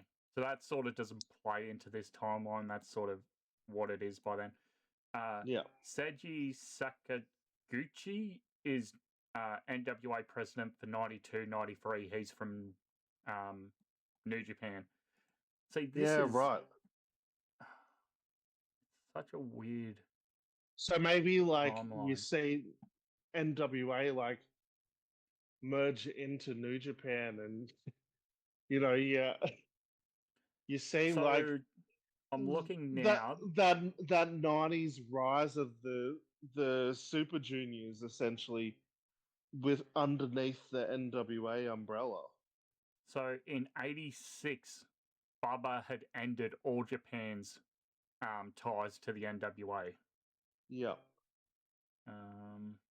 You still had an affiliation with New Zealand in Wellington until the 90s. So that's probably where you're right. They sort of just live on through small indie feds around the globe. New Japan was 75 to 85, and then again 92 to 93. Oh, okay. So they had also ended. Yeah. Yeah. So not even. So they'd be left without a big player. Yeah. Wowzers. Okay.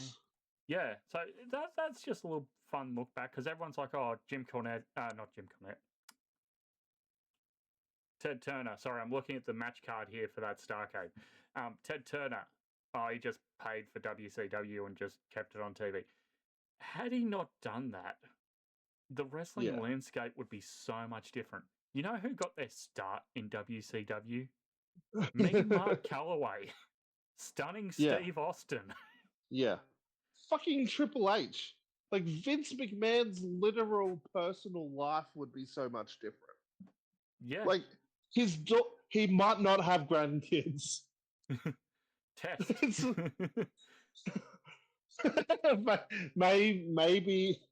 maybe Test would be the COO right now.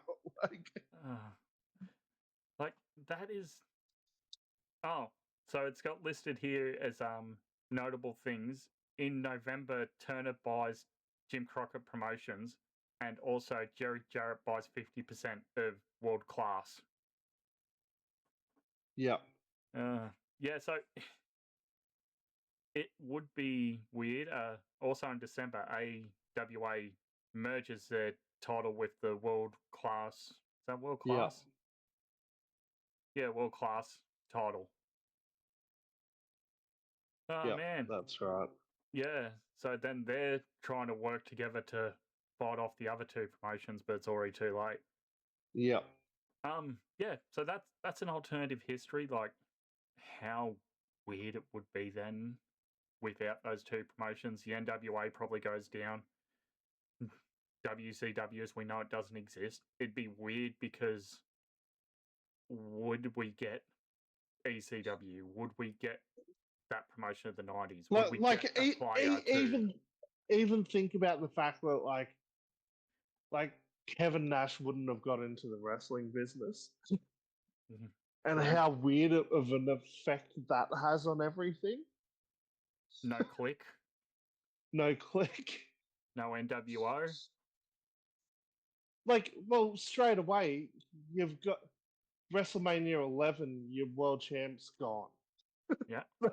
that's done. That's already immediately. That's taken out of the equation. Yeah, it's just wild. Like DDP never gets that chance to wrestle. Goldberg doesn't even have Goldberg never even gets the idea to wrestle. Yeah. I'd also put this out there. Some would argue that might have saved wrestling a little bit. I'd put this out there too, that had it not been for WCW in 2000 touring Australia, I don't think WWE would have come back. I don't think so either. I think they said, let them go, test the market, waste their money, and if it fails, it fails. But if it works, we can go in and do it so much better. Which they did in 2002. They did the big stadium show. Yep, I agree. But yeah, that'd be such a weird timeline. You're not talking about Flair as a 16 to 22 time world champion. You're not. You might be talking about Sting. Yeah, like Ric Flair. I think Ric Flair would have been fine. He would have gone to the WWF and done pretty well for himself. I think the guys that were stars at that time would have survived. Like your Flairs and your Dusties. That's where the questions are.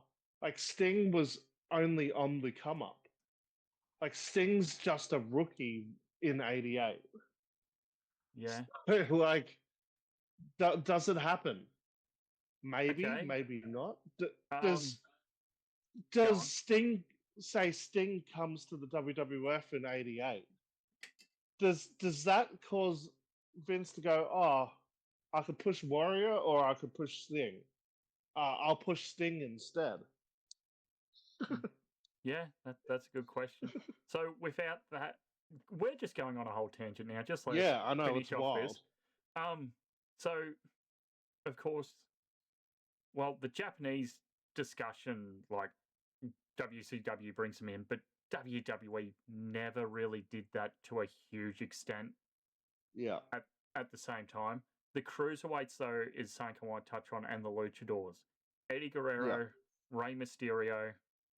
Do you think those two guys would have got a chance in '90s WWF had there not been a WCW to give them that national opportunity?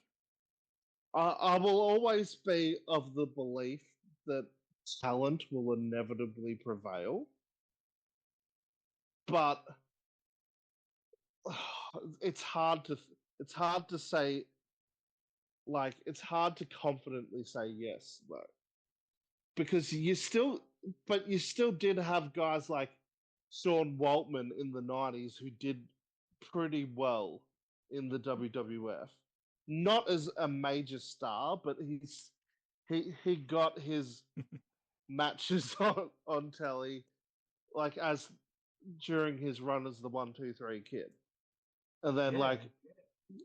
like that was him in a full-on Land of the Giants too. And I think inevitably Eddie and Ray would have been stars no matter what, because they just had the talent to do so. Same as Redacted. Yeah, 100%. Yeah. I As much as I think don't want to agree, I would agree with that. because talent always prevails in the end. Yeah. If you're good, you're gonna get a reputation. If they kept doing what they were doing, say in Japan instead of WCW, I think they still would have got noticed. So then another question comes like, what about guys like AJ Styles, Elix Skipper, all these guys who are sort of rookies at the end of WCW? Would they have gotten a chance had it not been for WCW to get signed by TNA? Do you think they would have got signed by someone like a TNA or an alternative universe equivalent? The thing is, does TNA even exist in that universe without WCW folding in 01? So when does Jarrett get fired the first time from WWF? I think the first time was like 95, 96. Shit. Well, AWA and World Class and Memphis are all gone by then, aren't they? Yep, and he went straight to WCW and became a member of the Horsemen for a little bit. Oh, that's right. And like, because without that, and then Jeff going back and Jeff getting that money, TNA doesn't exist. So that is so like maybe AJ and like your Elix Skippers and that, like they end up going to Japan. Maybe in this scenario, ECW lives because it's got no choice to, because there's nowhere else for anyone. So like maybe because there's more stars, free agent stars out there now, maybe that they survive a bit longer. Who knows? So maybe that just exists instead. Yeah, it's an old universe because it's such a butterfly thing with WCW. Jeff doesn't go there. TNA doesn't exist. Paul doesn't get fired. ECW, as most fans know it, does not exist. Yeah. Steve Austin doesn't go to ECW. Stone Cold doesn't exist. Does wrestling survive in this universe? So we're going into, let's say, 95. Like maybe you're going into 95, 96. You've got Eastern Championship Wrestling becoming Extreme, possibly. Maybe. And no one else other than the WWF. Yeah, and like maybe ECW just becomes a thing that's sort of like known on the underground through magazines and shit. But I just don't think it explodes to the way it did without WCW there, and without WCW like essentially stealing all of ECW's stars, bringing the ECW style to the forefront, and then eventually those stars end up jumping to WWF. That's another thing too. We wouldn't have modern hardcore style without ECW. Does that exist? No. And like without like WCW, Steve Austin probably doesn't take off. So you're looking at a world where like Stone Cold probably doesn't exist. Undertaker doesn't exist. Like fuck. Triple H probably doesn't exist. Yeah. Look at the 90s there. But you're also looking at a WWF in the 90s that probably still might have Hogan around, might have Savage around. It'll have like these older names, but also big egos. that might end up like sinking the ship. Yeah, but Vince always kept that in check as well. Yeah, yeah, that's true. Mm. Yeah, it's wild. Like it's the craziest butterfly effect. Like So every other promotion around this time, AWA, World Class, Mid South, WCW, were all still weekend television, same as WWE, yeah. weekend and a pay-per-view. Would anyone else move to a weekly, like a weekday night show if WCW didn't do it?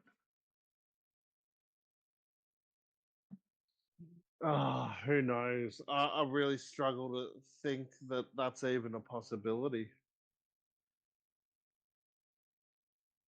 Yeah.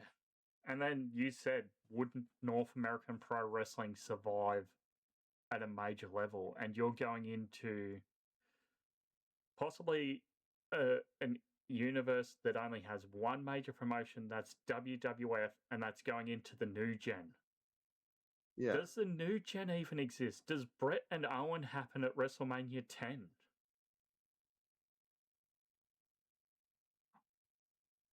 I'll tell you what doesn't happen at WrestleMania 10. The other half of the world title feud.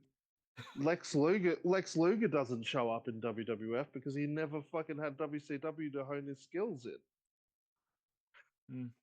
Mm. Um, like you don't have you look at that ladder match at WrestleMania 10. Scott Hall doesn't cut his teeth in WCW after the AWA in the early 90s. Diesel, like we said before, is not going to be there. Sean's working a ladder match against himself. Um, at best. Yeah, it's wild. Like in the late 90s, like without all that stuff, do they even bother giving like a guy like The Rock a push? Do they bother trying to find the next big star? Because in this scenario, they probably still have the old stars from the previous era. So why would they be looking for new stars? Yeah. I'm looking at the WrestleMania 10. Yeah, you've got Lex on there. And think about how that impacts Vin Diesel's career in the Fast and Furious franchise. Why? How? Like if The Rock doesn't get chosen to get a big push in the WWF, the Fast and Furious franchise dies at fucking Fast and Furious 5 or whatever it was. Because The Rock revived that whole franchise. So he could do stuff, yeah. Yep, like it's wild. Like it affects a lot more than just wrestling. No Rocky, no, was it $7 Productions? No Yep. purchasing of the second XFL out from under Vince's nose. Fucking hell. Yeah. Yeah, it is insane. But yeah, Ted Turner, like literally, I think changed wrestling forever for the better. Yeah, you are right. Like, he wasn't on TV. He did a few of the press conferences, especially early on, but he was never the front and center man. If he was on TV, you knew it was a fucking big deal. There was some shit going down. Do you ever remember him coming out at a pay-per-view or a TV or anything? No, I only remember like them being like, oh, during the week there was a press conference involving Ted Turner. Yeah. That's about it. Yeah, so that is like just one of those things where butterfly wings, I guess, is the thing I'm looking for. Yeah. But I did post this in here. Where the fudge is it? Turner. Did you notice that week on Dynamite, Shivani's in the ring with Sting, and Shivani's talking about, the Superstation and that, and that's why on the TBS and TNT belts, Yeah. you'll see the turn dimension on either side of the belts. Yeah. Yeah. He also owned the Atlanta Braves. Yep. And that's Tony Schiavone was the commentator for the Atlanta Braves before he went to WCW, and then after WCW folded, he was the commentator for the Atlanta Braves for a while too. And the Atlanta Hawks basketball. Yep. And ran, of course, Turner Broadcasting, which is TBS, TNT, Turner Classic Movies, Cartoon Network, CNN. Yep. Did you know he was the one who came up with the idea for Captain Planet? No. Fucking hell. Have you not I seen haven't this? even I hadn't even heard that. That's crazy. Hang on, I'll see if I can find it quickly. Turner, Ted Turner. Had Turner done any real interviews of recent years? Nah, not that I'm aware of. He was married to Jane Fonda. Jesus Christ. Good on you. Gave $1 billion to the UN. Co-founded the Nuclear Threat Initiative. This is like the guy who's the complete opposite of Vince McMahon. Yeah. Here we are. Turner devoted much of his assets to environmental causes, which also created the environmentally themed animated series Captain Planet and the Planeteers. How has that not come back in today's day and age? Holy fuck. How has that not come back at all? Jesus Christ. Yeah. Yeah. That is such a weird thing, but this guy just seems like a good guy who just wanted to do a lot with his money. I'll put wrestling on this station because I like it. Yeah, I love that about him. It was just like, I like watching wrestling. I want wrestling to be on my station. And he had lots of people telling him no, by the way. He had a lot of people telling him it was a bad idea.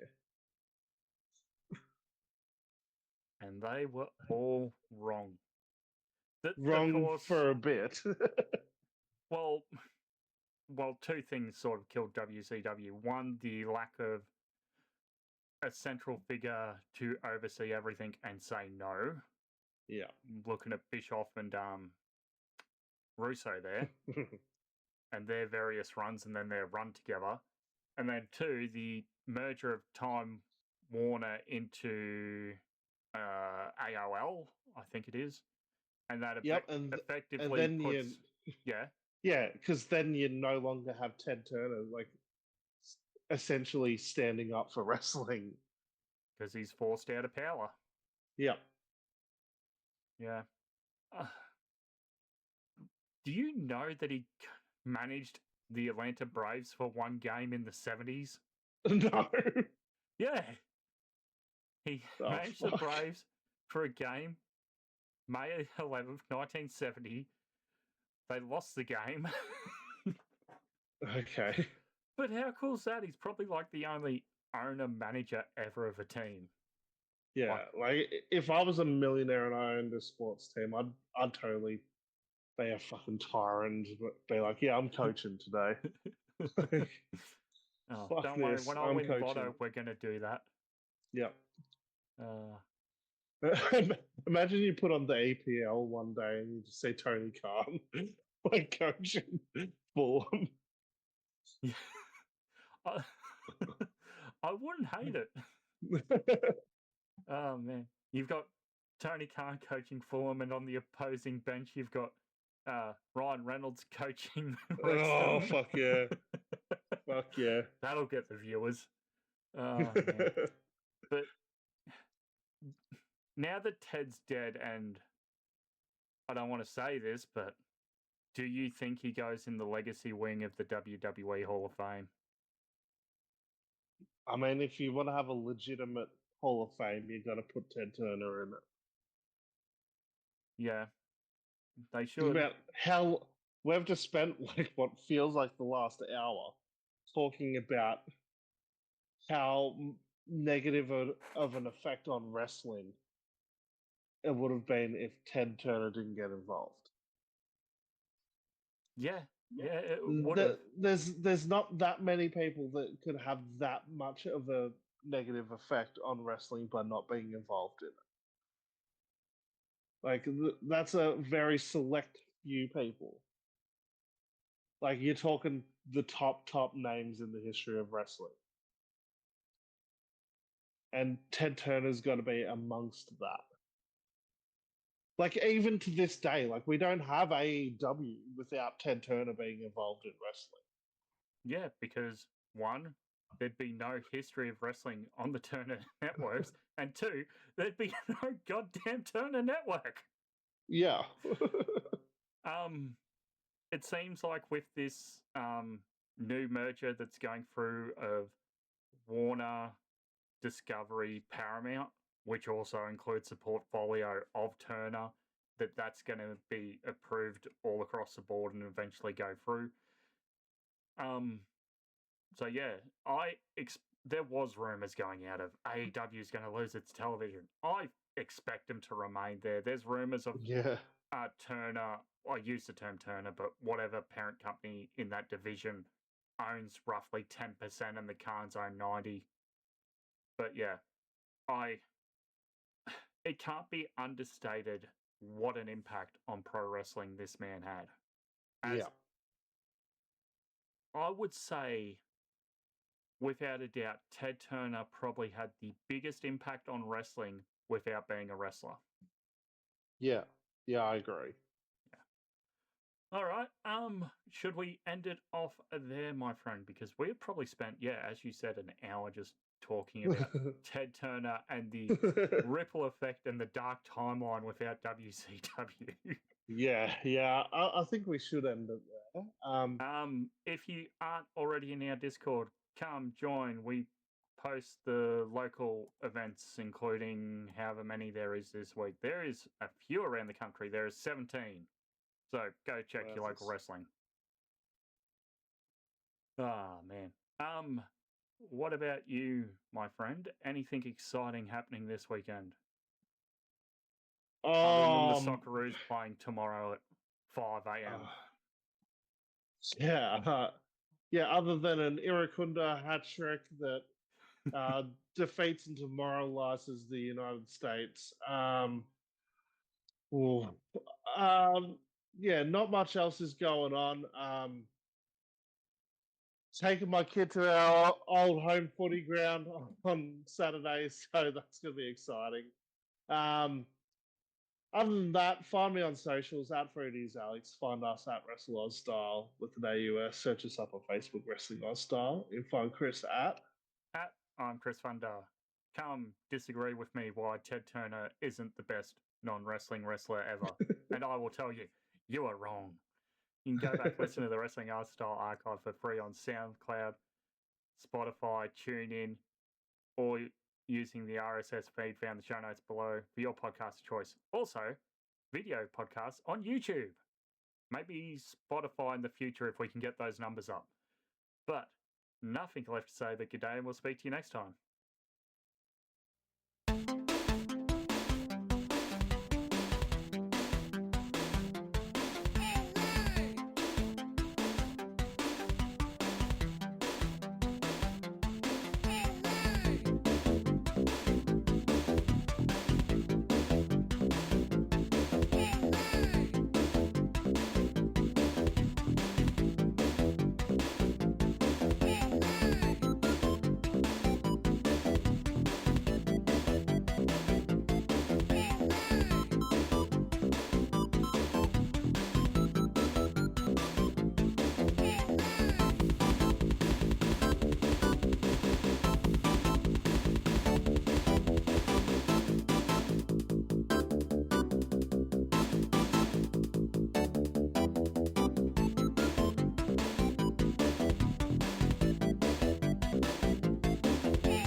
It's been too long. Let's see you again in 3 months when I'm free again.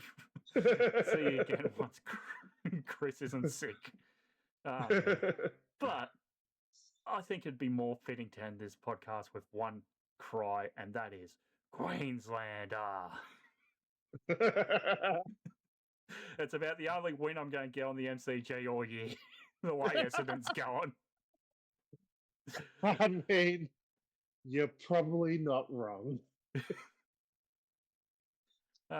Cheers, man. Where are we? Yeah. I still think it's stupid that the third game is in Queensland territory, though. Come on now. It should be New South and Queensland, then neutral. That would make more sense. Yes. It would.